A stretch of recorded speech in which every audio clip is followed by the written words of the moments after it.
దేశానికి ఆర్థికపరమైన భారం ఏర్పడుతుంది. సో మధ్యలో ఎన్నికల కోడ్ రావడంతో అభివృద్ధి కుంటుపడుతుంది. అదంతా ఓకే.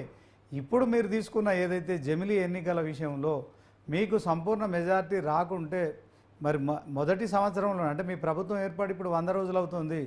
మొదటి సంవత్సరంలోనే మీరు ఇలాంటి కీలక నిర్ణయం తీసుకొని మరొకసారి 2 చట్టసభల ముందు మీరు ఉండబోతున్నారు. ఈ చట్టసభల్లో మీకు మెజారిటీ రాకుంటే ఇది బీజేపీ సెల్ఫ్ గోల్ అవుతుంది కదా.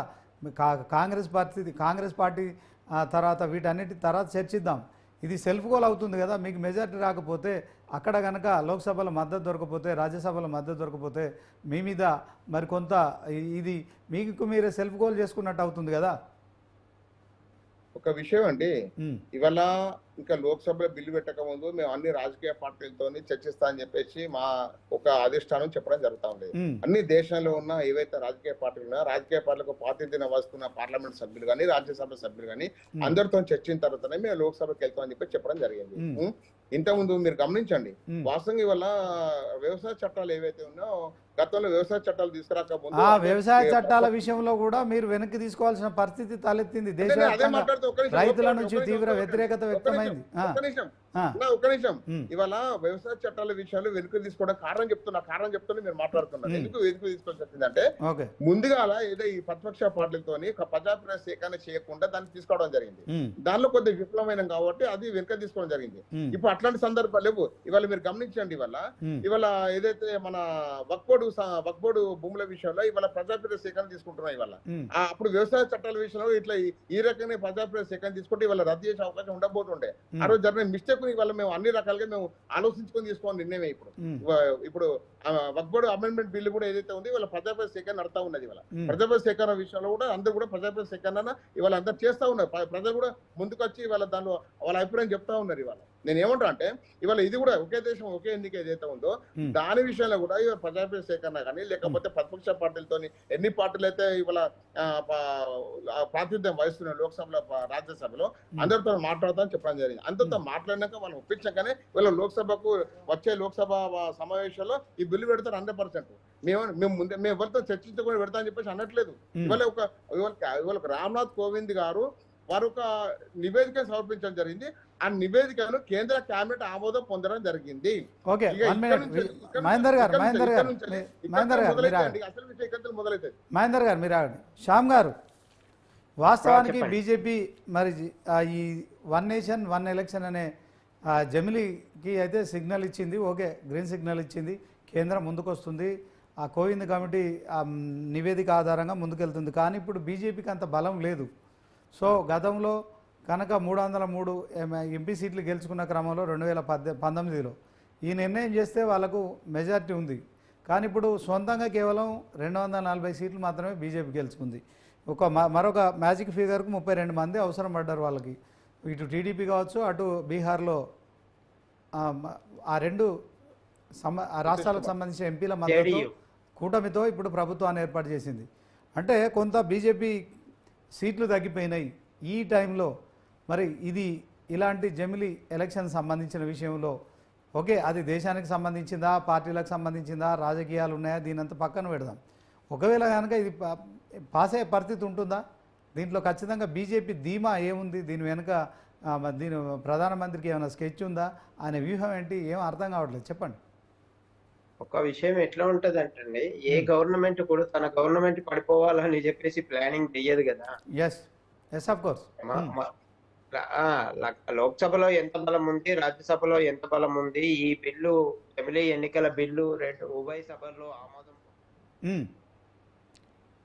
సో ఓవరాల్గా మరొకసారి కూడా కేంద్రం అయితే జమిలీ ఎలక్షన్స్ కోసం గ్రీన్ సిగ్నల్ ఇచ్చి మరి ఒకే దేశం ఒకే ఎన్నిక అనే నినాదంని తీసుకురావడానికే కాదు, దాన్ని మరి చట్టసభల్లో కూడా ఆమోదం పొందే దిశగా కూడా ముందుకెళ్తుంది. అయితే తాజాగా కేంద్రంలో బీజేపీ సర్కారు సంకీర్ణ ప్రభుత్వంగా ఇప్పుడు మనగలుగుతోంది. ఈ నేపథ్యంలో ఇది సాధ్యమవుతుందా అనే అనుమానాలు కూడా వ్యక్తమవుతున్నాయి. ముఖ్యంగా ఇండియా కూటమికి సంబంధించిన కాంగ్రెస్ పార్టీలన్నీ కూడా దీన్ని వ్యతిరేకిస్తున్నాయి. ఇక తెలంగాణలో ఎంఐఎం మరి అధ్యక్షుడు అసదుద్దీన్ ఓవైసీతో పాటు వామపక్ష పార్టీలకు సంబంధించిన నేతలు కూడా వ్యతిరేకిస్తున్నారు. మొత్తానికి మరి బీజేపీ కేంద్రంలో అధికారంలోకి వచ్చి 100 రోజుల పాలన పూర్తయిన సందర్భంగా ఇక 100 రోజుల ప్రోగ్రెస్ రిపోర్టును కూడా మరి ప్రజల ముందుంచే ప్రయత్నం చేస్తున్నారు. అయితే రాజ్యాంగ సవరణ చేయాల్సి ఉంటుంది. 1 నేషన్ 1 ఎలక్షన్ విషయంలో జమిలీ ఎన్నికలకు వెళ్ళాలంటే ఖచ్చితంగా బీజేపీకి 2/3 మరి మెజార్టీ కంపల్సరీ అవసరం ఉంటుంది. ఇందులో మరి మిత్రుల మద్దతు కూడా లభిస్తుందా అనే ఒక అనుమానం తలెత్తుతుంది. ఎందుకంటే మరి రాష్ట్రాలలో ఉన్న హక్కులను హరించి వేయడమే ఈ యొక్క 1 నేషన్ 1 ఎలక్షన్ అనేది జాతీయ పార్టీల విధానం అని ఈ 2 జాతీయ ప్రాంతీయ పార్టీల మధ్య కూడా ఒక మరి ఈ ప్రచారం అయితే కొనసాగుతోంది. ఇది కేవలం జాతీయ పార్టీలకు మాత్రమే పనికొచ్చే అంశం, రాష్ట్రాల హక్కులను హరించి వేయడమే అని చెప్పి కూడా జరుగుతున్న ప్రచారంలో మరి ఇక రాష్ట్రాలలో అసెంబ్లీలో మద్దతు బీజేపీ దొరుకుతుంది. అందులో ఎలాంటి సందేహం లేదు. ఎందుకంటే బీజేపీ ప్రస్తుతం 19 రాష్ట్రాలలో అధికారంలో ఉంది. దాంట్లో 15 రాష్ట్రాలు అంటే ఓవరాల్గా 29 రాష్ట్రాలలో మరి మెజారిటీ ఆఫ్ స్టేట్స్లో అంటే 15 రాష్ట్రాలలో మద్దతు దొరుకుతుంది. సరే, కానీ ఇప్పుడు పెద్దల సభలో ముఖ్యంగా లోక్సభలో ఓకే మిత్రుల సహకారంతో మరి 272 సీట్లు దాటి ఉన్నారు. ఎందుకంటే 292 ఎంపీల మద్దతు ఇప్పుడు బీజేపీకి ఉంది. సొంతంగా 240 మందితో పాటు మరి ఉన్నప్పటికీ కూడా రాజ్యసభలో మాత్రం మరి ఏదైతే ఇంకా ఎక్కువ పర్సెంట్ అంటే మామూలుగా 70% లోక్సభలో బలం ఉండాలి, ఎట్ ద సేమ్ టైం రాజ్యసభలో 77% ఉండాలి. అయితే దీంట్లో మరి బీజేపీకి ప్రస్తుతం ఆ పరిస్థితి లేదు.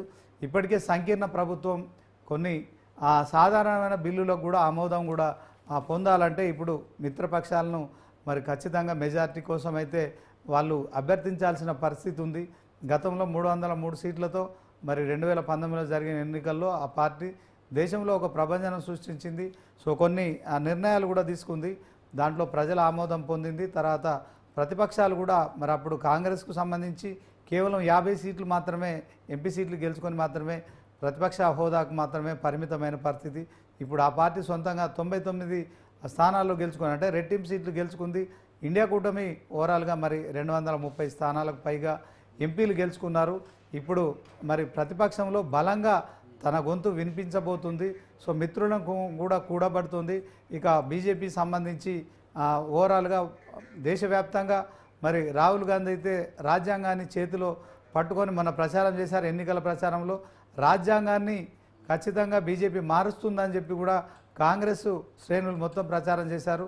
సో ఆ రకంగా కొంత ఆ ప్రచారంలో సక్సెస్ అయినట్టు మనకు స్పష్టమవుతోంది. ఎందుకంటే ఎన్నికల ఫలితాల్లో బీజేపీ 3వ మరి ఆ గతంలో ఉన్న కాంగ్రెస్ రికార్డును జవహర్లాల్ నెహ్రూ సంబంధించిన రికార్డును బద్దలు చేసినప్పటికీ కూడా మరి ఇక మెజార్టీ విషయంలో తగ్గిపోవడం అయితే కొంత ఆందోళన కలిగిస్తుంది. ఈ సమయంలో జమిలీ ఎన్నికలు మరి 1 నేషన్ 1 ఎలక్షన్ అని తీసుకున్న నిర్ణయం ఏదైతే ఉందో ఇది కొంత మరి బీజేపీకి ఇప్పుడు మద్దతు దొరుకుతుందనే అనుమానం కూడా కొనసాగుతోంది.